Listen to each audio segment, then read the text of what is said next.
सेवा। वंदे मातरम इस रचना की 150वीं वर्षगांठ के स्मृति उत्सव के अंतर्गत प्रस्तुत है लघु रूपक श्रृंखला वंदे मातरम एक जय घोष।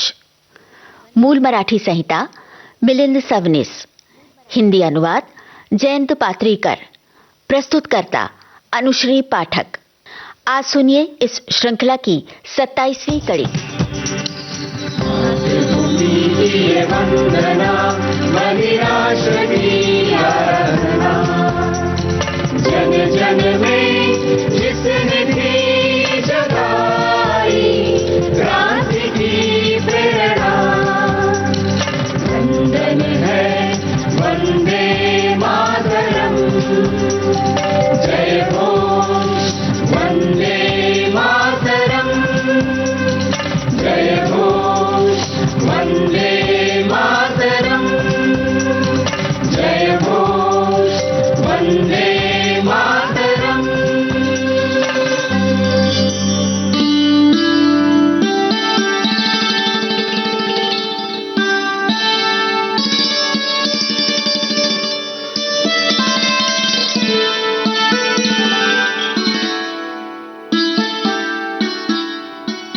सात अगस्त 1905 ये वो दिन था जब कलकत्ता के टाउन हॉल के विशाल प्रांगण में संपन्न 4 बड़ी बड़ी सभाओं में वंदे मातरम इन शब्दों का पहली बार सार्वजनिक सामूहिक जय घोष हुआ।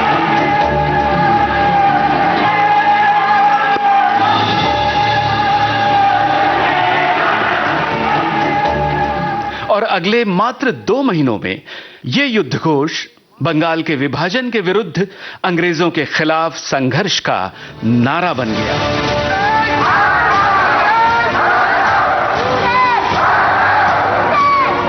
केवल 2 महीनों में वंदे मातरम ये शब्द प्रत्येक बंगाली व्यक्ति के मुख से निकलने लगे।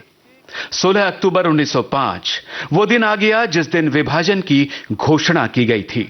7 अगस्त से भी बड़ी सभा अब होने वाली थी। उससे पहले सभा में आने वाले सभी लोग एकत्रित होकर जुलूस के साथ सभा स्थल पर जाने वाले थे।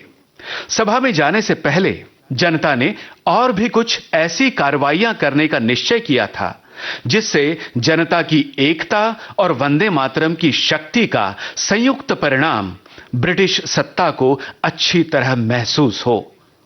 इकट्ठा हुआ जनसमूह वंदे मातरम का जयघोष करते हुए गंगा की दिशा में चल पड़ा।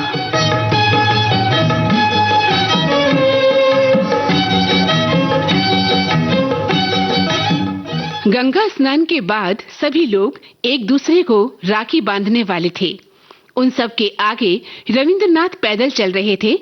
उस दिन ठाकुर परिवार के सभी नौकर, मुनीम और मालिक बराबरी से बिना किसी घोड़े गाड़ी के पैदल ही चल रहे थे। दोनों ओर भारी भीड़ जमा थी। किसी उत्सव जैसा माहौल बन गया था। सामने जगन्नाथ घाट था। रविंद्रनाथ के साथ लोगों ने गंगा में स्नान किया और सबने एक दूसरे को राखी बांधना शुरू कर दिया। इसके बाद बिडन स्क्वायर में एक बड़ी सभा होने वाली थी। जगन्नाथ घाट से निकलते समय पाथुरिया घाट के पास कुछ मुसलमान अपने पालतू घोड़ों की देखभाल कर रहे थे। रविंद्रनाथ जल्दी से आगे बढ़े और उन्हें भी राखियां बांधी। वहां से आगे जाते हुए अचानक रविंद्रनाथ ने तय किया चितपुर रोड पर स्थित मस्जिद में जाकर वहां के मुसलमानों को भी राखी बांधें। कुछ लोगों को लगा अब निश्चित ही कोई दंगा फसाद होगा, परंतु रविंद्रनाथ आगे बढ़े तो मस्जिद के लोगों ने आदर पूर्वक आगे आकर हंसते हुए राखियां बंधवा लीं। उस दिन पूरे कलकत्ता में स्वयं स्फूर्त बंद रखा गया।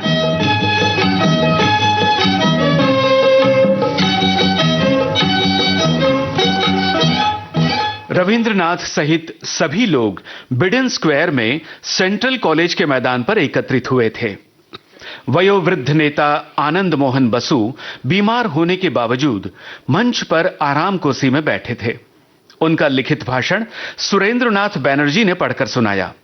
उनका घोषणा पत्र कलकत्ता उच्च न्यायालय के न्यायाधीश आशुतोष चौधरी ने पढ़ा। उसका बंगाली अनुवाद रविंद्रनाथ ठाकुर ने सबको सुनाया। आनंद मोहन बोले, समस्त बंगाल वासियों की भावनाओं की अवहेलना करके ब्रिटिश पार्लियामेंट ने बंगाल का विभाजन करने का निश्चय किया है। इसलिए आज हम सभी शपथ लें कि बंगाल का विभाजन रद्द होने तक बंगाल में एकता बनाए रखने के लिए समूचे बंगाल का प्रत्येक व्यक्ति अपनी अपनी शक्ति के अनुसार जो जो संभव है वो करेगा।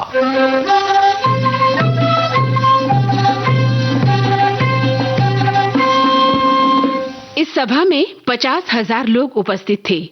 इस दिन के लिए रविंद्रनाथ ठाकुर रचित वो गीत प्रार्थना के रूप में गाया गया, जो आगे चलकर बहुत प्रसिद्ध हुआ। बांग्लार माटी, बांग्लार जल, बांग्लार वायु, बांग्लार फल, पुण्य हो, पुण्य हो, पुण्य हो के भगवान।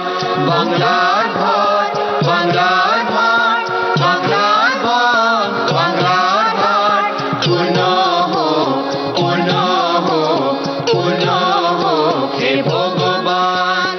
बांगाली फल, बांगाली आशा, बांगाली काज, बांगाली भाषा, शुद्ध हो, शुद्ध हो, शुद्ध हो के भगवान। बांगाली प्राण, बांगाली मन, बांगाली घरे जोर भाई বোন। এক हो, এক हो, এক हो হে ভগবান। এক हो, এক हो, এক हो হে ভগবান। এক हो, এক हो, এক हो হে भगवान। इस सभा के आयोजन में स्वामी विवेकानंद की शिष्या भगिनी निवेदिता का बड़ा योगदान था, जो भारतीय न होते हुए भी मात्र 5 वर्षों में पूरी तरह भारतीय हिंदू बन चुकी थीं। यह सभा समाप्त होने पर सर्कुलर रोड पर एक और बड़ी सभा हुई। अखंड बंग भवन, इस इमारत का शिलान्यास समारोह हुआ। इस सभा में भी लोगों ने स्वदेशी की शपथ ली। इस सभा में 75,000 रुपयों का राष्ट्रीय निधि इकट्ठा हुआ। बंग भंग विरोधी आंदोलन में आम जनता के साथ युवा छात्र वर्ग भी शामिल होने लगा।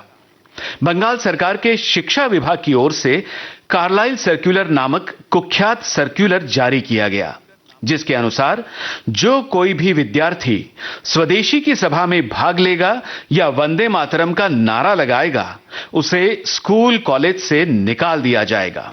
इस सर्कुलर से छात्रों में दहशत फैलने की बजाय और अधिक संख्या में विद्यार्थी इस आंदोलन में भाग लेने लगे।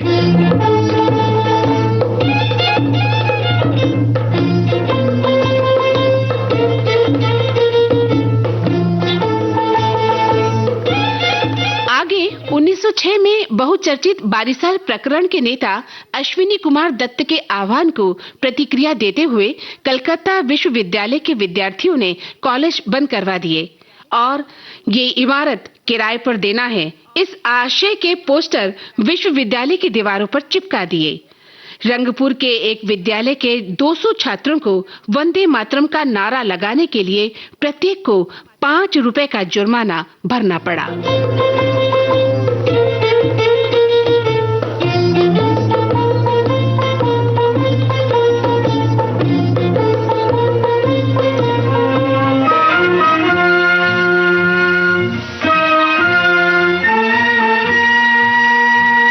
सेतु हिमाचल गूंजता स्वर, सत्य पावन और परम है अडिग हर भारतीय, मन में नहीं कोई भरम, वेदों से भी वंदनीय है, जय घोष वंदे मातरम, वंदन है वंदे मातरम, जय घोष वंदे मातरम।